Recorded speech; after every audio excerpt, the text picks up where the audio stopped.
Yo, yo, yo, yo, yo. Oh, it's not Scrapper Man. So this window, like we thought, man, I probably did this months ago, and I was like, how to check for a bad seal? I'm like, probably a bad seal just by banging on it, pushing on it. You feel the hollowness. It leaks. So I was right with that theory.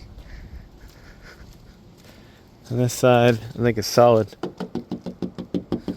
Yeah, this side's solid. That side's not. So, how does one? I think a glass broke and cut this one. This window is screwed up anyway. They fucked it up because they ripped the tint off and they broke all the defroster lines.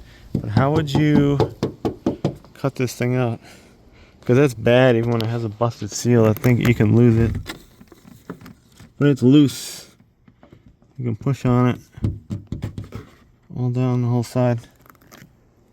So it needs to be addressed.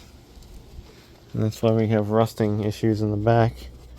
But then again, we do have rusting issues also in the back because yeah, rusting issues. Someone leaves the windows down all the time.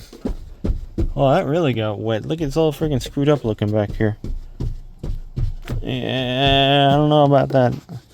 Wow, that probably has a rust hole back there. Like gallons and gallons and gallons of water.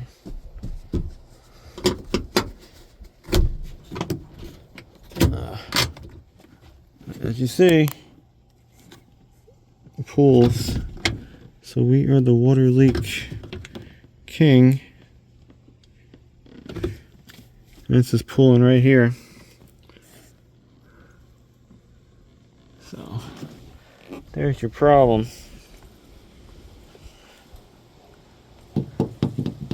That needs to be addressed like ASAP. Or regular video and short will do it. Look at that. I cleaned this whole thing up one time. Look, they burn holes in it. It's like just, I don't know how you even manage. How can you even explain it? But yeah, that's why that jack's rusted to shit though, because the windows are down and also dumb shit.